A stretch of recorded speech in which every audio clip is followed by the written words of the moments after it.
Listen to this. At this stage last campaign, Arsenal was sat on 58 points. This season they're sat on 53. Yeah. At this stage last campaign, they had scored 62 goals. This season they've only scored 51. Mm-hmm. The only stat that remains the same between the two campaigns is goals conceded, Yeah. with them having conceded 23 last campaign and 23 this campaign. The injuries aside, why do you think Arsenal struggled to score goals this season? Well, I clearly think that over-reliance on Saka is a serious issue for Arsenal, because the fact that Saka is still their third top goal scorer in the league this season, with a measly 5 goals, is insane. And he hasn't featured since December, which is nuts. And also, Saka is their highest assist maker in the Premier League, with 10 assists, 5 more than Rice, who's in second. And like I said, as you just mentioned, he's not featured in 2 months. So even though he's a good player, the fact they rely on him this much, to me, is insane. But this might have not been as big of an issue if Odegaard was actually performing this season, because his output has been terrible. In the league this campaign, he scored 2 goals and registered 3 assists in 18 league appearances. That is shocking. That is absolutely shocking. You were supposed to be Arsenal's Kevin De Bruyne. You were supposed to be able to create a chance out of nothing, or pop up with a goal from the edge of the box when things aren't going well. And at the moment, he is not producing in the slightest. Clearly not. To put into perspective, Saka has registered 3 times the amount of goal contributions in the league this season, and he's made less appearances. That is nuts. Come on, it's just not good enough from Odegaard. Yeah, that is nuts. And to expand upon your point, the fact that Odegaard has only created 7 big chances this season is also crazy, considering that's, well, it's less than likes of Everton's Dwight McNeil and also Crystal Palace's Tyreek Mitchell, who's a defender. So again, that is insane, isn't it? And to further emphasise Arsenal's attacking deficiencies, they ranked 7th in the league for shots on target per game, which is simply not good enough for a team that wants to be challenging for the title. No, I agree. And if you look at that metric, you see Bournemouth above them, and they've had their main striker out and their backup striker out for quite a large amount of time. They've also had Tavernier and Sinisterra out, so it shows that you can still create chances and get shots on goal, even with the injuries to your attack, which again links back to your point, the fact that Odegaard isn't performing anywhere near the levels that he should be. Another contributing factor to their underwhelming season is the fact they have terrible discipline, because they've already registered 5 red cards this season, and they've dropped 10 points in those 5 games, which is insane.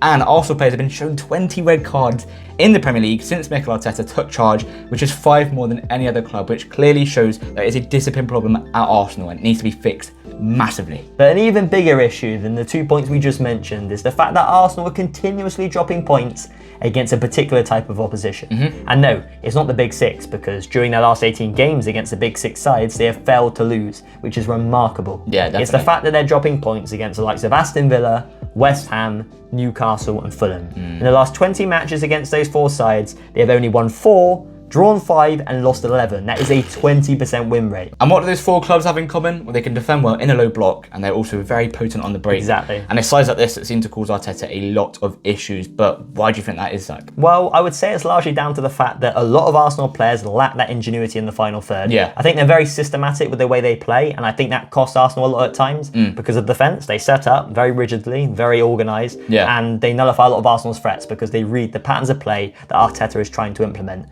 When in reality, at points, Odegaard or Saka or Martinelli, someone needs to pop up with a goal out of nowhere. Maybe a curler from the edge of the box, or the courage to go on a mazy run through the back line and stick it in the corner, or to play that acute pass from the edge of the area through a rigid back line. And Arsenal players lacking this ingenuity and lacking this courage, I think, is costing them big time against these teams. Yeah, I agree. And we're seeing more and more sides, well, set up in this manner. Take a look at Sporting and Inter. They set up like that against Arsenal and beat them too. And I just think that Arsenal players need to either say to Arteta, can we try something different? Can we have a go at these? Or just build up the courage to do so. However, even though they lack that real quality up top, and without a doubt should have strengthened in that area last summer, they have been unfortunate with injuries this season. Yeah, certainly. I mean, to have 4 of your 6 recognised forwards picking up long-term injuries during a league season, it just isn't normal at all, is it? No. And you can clearly see how that's affected their league form. But I do think it is on Arteta, and especially the recruitment team, to have not gone out in the January window and bought an attacker or 2. I'd agree. Obviously, the link with Watkins, I know, Aston Villa wouldn't want to sell him because Duran went, but Duran went,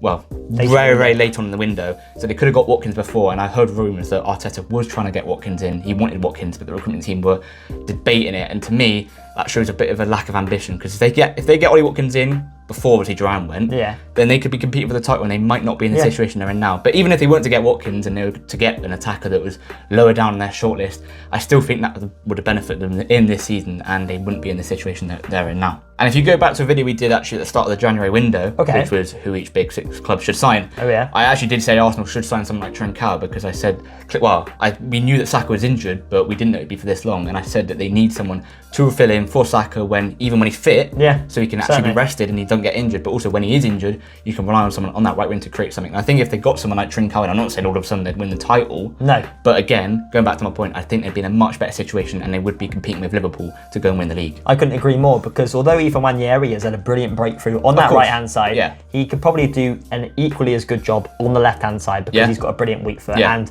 he is actually probably more talented than Martinelli. So yeah, I certainly agree. A player like Trincao could have brought that much-needed difference for Arsenal in those games, which at the moment they're losing. But if they had a player like him in their side, maybe they're picking up more points. But to conclude, what's next for Arsenal and how long will it take for Arteta to win a trophy of significance as Arsenal manager? Well, I mean, it's difficult for me to see Arteta winning a trophy of significance at Arsenal, just because for Arsenal to win a trophy of significance, it seems like they always have to be firing on all cylinders. Whether they got to win a Prem title or Champions League title, everything has to be working smoothly, and that seems to just never be happening. Because last year they had some underperformers, but then they had players perform better. This year they got Odegaard underperforming, which is a rarity, but then they got Saka playing well when he's fit. So it's just always constantly just something going wrong. And Arsenal could have 5 things right. They got to get to win a title. They get 4 of those things right, but then one thing will be wrong, and then the next year it would be the same issue will be fixed, but then they'll have something else as an issue, and it always seems to be consistent issues. And the only time that they've had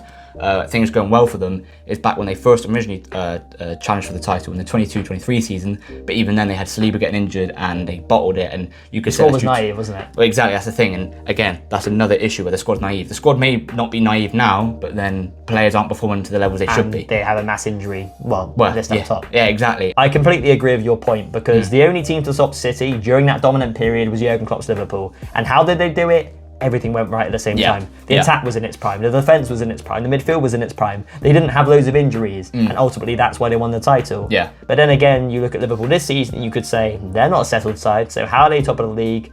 Don't get me wrong, Arsenal being bad is a contributing factor to that. It's also due to Van Dijk being imperious at the back, and Salah having one of the best seasons we've ever seen in football history. For sure. And he's carrying the deficiencies, and he's carrying the players who are underperforming, like Luis Diaz, Darwin Núñez, Jota, etc.